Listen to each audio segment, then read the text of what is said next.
Here we go into light in the top left and kind of mid-right we do have Killer.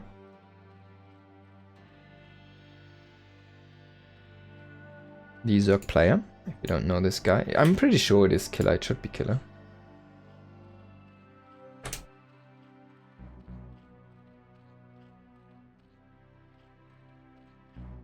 Probably just playing occasionally a little bit.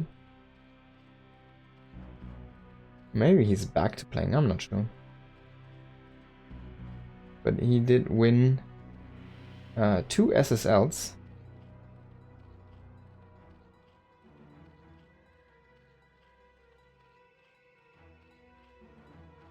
Oh. No, he's actually playing, yeah, I think. In those leagues. 2014. In December he played a few games, yeah. In those team leagues. So he is actively playing. And yeah, this guy did win some things. The DJ Star League 2 times. So he came in around 2009 as a Pro League player, and then he started to qualify for those individual leagues. Didn't really go that deep there. MSL, OSL, Star League, Korean, yeah, Star League.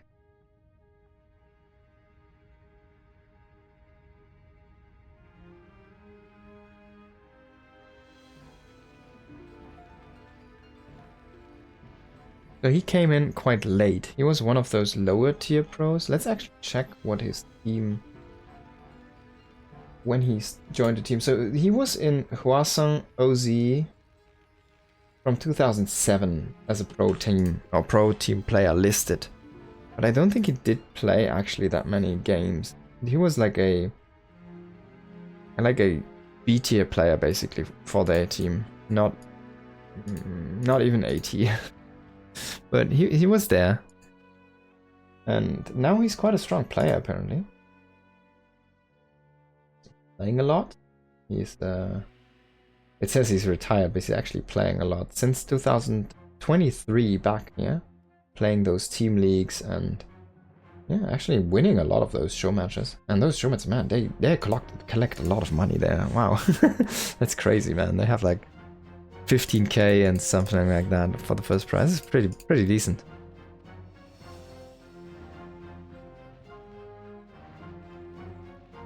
Now, a few Marines try to walk across the map here, but they have to go back and... Wait, this was light, right? I'm not mistaken. This is... Let me actually look at my sheet here. This is light, the dead.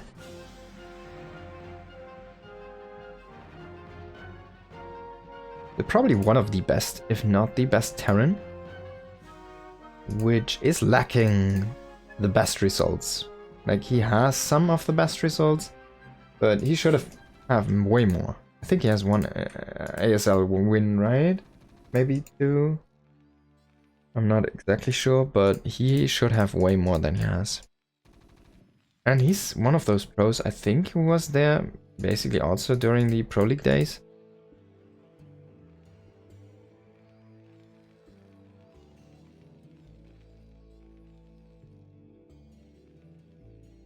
Also check out light.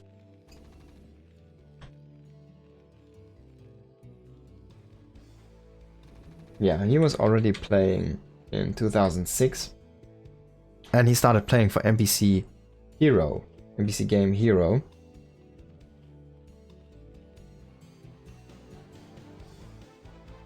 And he did win a Super Rookie tournament in 2006. Then he also had a MSL 3rd place and 4th place, a 3rd and 4th finish. And what else? Then he had a KSL win and an ASL 2nd ASL win as well. So he has 1 second place and 2 wins in those premier tournaments afterwards. But he should have had like 4 or 5 wins, actually. But he always gets like figured out in this best of the series for some reason, and then he just loses the games. But he's an extremely skilled player. He's probably one of the highest skill ceiling player we have in StarCraft Broodwar currently. And he keeps that kind of level. Like, he won KSL in 2019. He made 3rd, 4th in MSL 2010. Then 2019 he wins KSL. 2020 he makes a 2nd place. 2022 he wins ASL. So that's pretty solid. It's over a very long kind of span of time, so pretty solid performance there. Keeping that level very consistent top contender. But always kind of falling short in a round of 8, round of 4. But he's like one of those guys you always have to think of. If you look at the champion, like, he could win any of those tournaments he enters. So yeah, let's get a look at this game. We already do have Stim. We're going into that plus range. He is playing a 3 racks style here with that engineering bay producing a attack upgrade. And of course the academy to keep everything safe and solid. Now he has to start to push out of his base very soon to try and keep those mutas at bay, because as soon as they grow in numbers, like above 6, 7, it's gonna be where you want to really set your foot out on the map as the Terran player, and you want to just keep them out of your base. This is the don't look at me, bro army.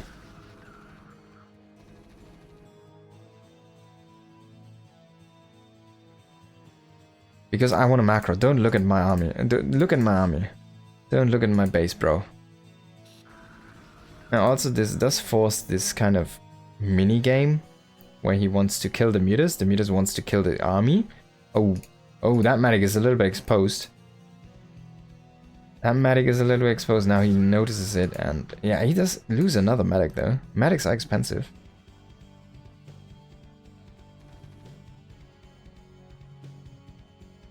And Killer is looking very solid so far, man. He's looking insanely good, actually. Macroing is up, going into the Queen's Nest now.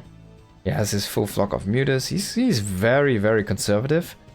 But he doesn't really let this ball grow too much. Oh, that was a little bit of a miss micro. Does lose 1 muta, does lose 3 mutas here. That's actually a lot.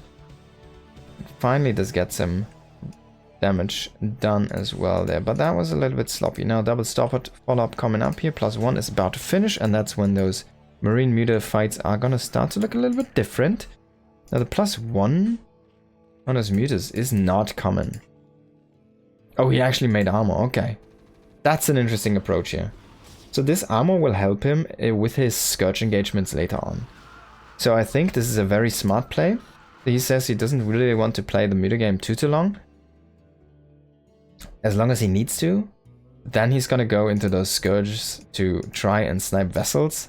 He wants to play the long game. That's basically what this armor says. So cool play here.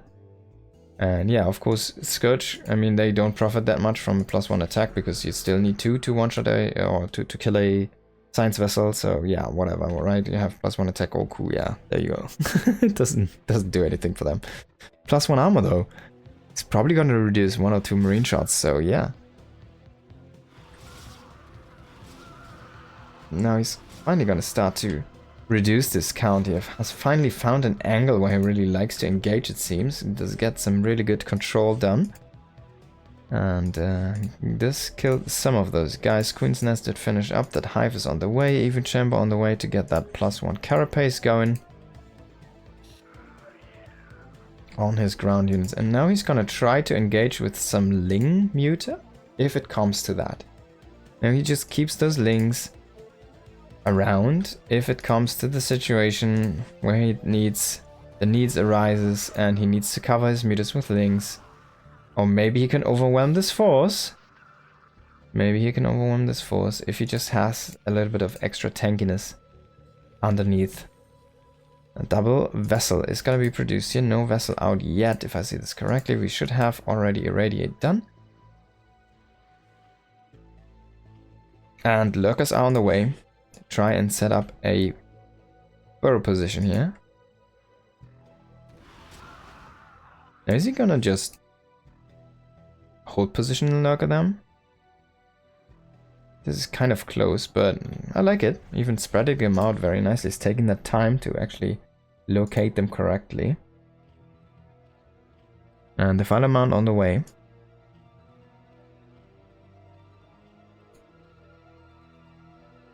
Oh.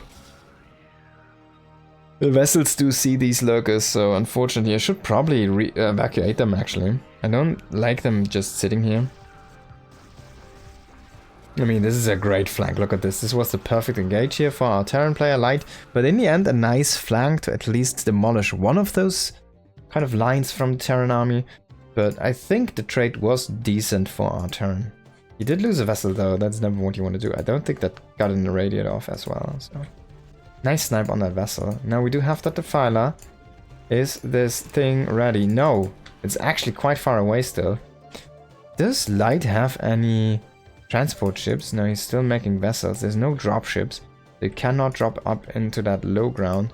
No defiler consume yet. I mean, the defiler is here, but no consume. He's stacking overlords now on top of those lurkers to try and keep them safe. Uh-oh. It's happening. He needs to target these lurkers now. And I think he's done this correctly. He should be able to hold this. There we go. Dark Swarm is gonna happen here. I love it. He did utilize the Nidus Canal to keep this defiler on the other side, so it wouldn't get what is it called? Irradiated before it has its energy. Now it gets irradiated. He should have consumed a couple units to try and throw down another Dark Swarm before he gets irradiated. Actually, a little bit of a sloppy follow-up play there. I feel like the Zerg players are usually wasting their defilers.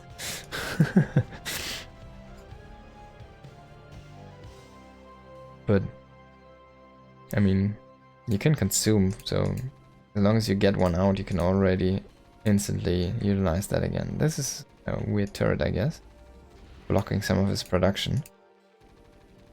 Now he's gonna kill both of these turrets, I guess, to kind of open up his base a little bit. And we do see a one lurker defense here on the bottom of this ramp. Now he needs to bring that defiler. Defiler is gonna be over. 2 defilers even down here. He has enough to hold this. But he exposes his main base. Lurkers need to walk back. Both lurkers? Oh my god. Oh, there's 4 lurkers down here. Okay, that's a stack, man. Now light is rotating left and right here. And he's taking his third base. But it does not seem that killer will be broken in any of those locations. If he plays this correctly, he just keeps on dark swarming, keeps on having lurkers in the correct location, and keeps on trying to snipe these vessels with those Scourge, he should not get broken here.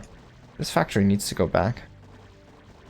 Sadly, this is not a command center, so a queen could have infested this one, and we could have seen infested Terrans, and then put into speed overlords, and drop overlords, and then bombed on top of Terran units. Yep, that's something you can do. Oh my god, it happened. The firebed under the Dark Swarm. So this is gonna be Hydra Infestor, sorry, Hydra Defiler, and he's going for that Plague play. Already researching the Plague. He wants to play Plague Dark Swarm. But he needs to be careful because he cannot kill firebeds.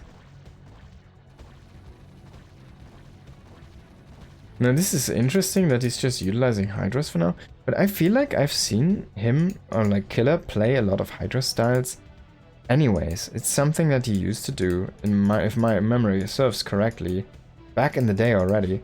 So he's probably someone who's very comfortable with this composition, but he needs to get out in this area and take that next base.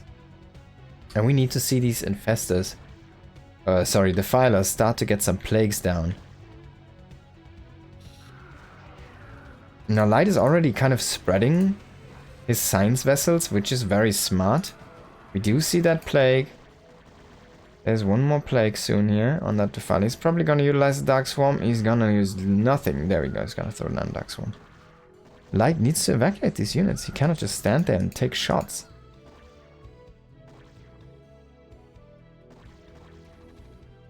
Mutalisk trying to find whatever value he can find. Now, what is Light gonna do? One thing you can play against this is you can do a mech transition, but this base is already cramped up. So if he wants to like place factories, he has to find a location for it first. And he was floating and losing his one, so this one, I guess he repaired it up. He's bringing it back now. But yeah, you can go for mass tank against this composition, because it's actually not that great against mech units. Now finally vessels are coming in, are gonna generate some value here, and he needs to move them back. Gonna get most of these units killed.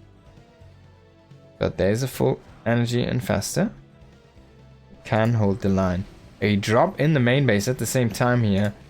Drones have been already evacuated, but tech is starting to fall here. Does kill the spire, does kill a evolution chamber as well, and then everything gets cleared here. Now we do see most of these drones have been evacuated to the natural, so you can just rally them back into the main and get that one up and running again. Small attack attempt here on the left side, but nothing really happening. And Killer is about to take his 4th base. He has it up, but it's not really that secure yet. That's always... Those Marines have very painful death cries, actually.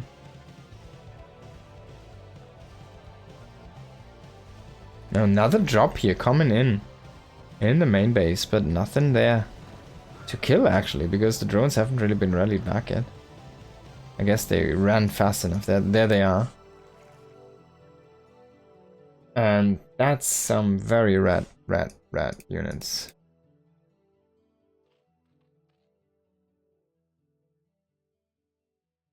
Now how is Light gonna play this? Yeah, there we go. See?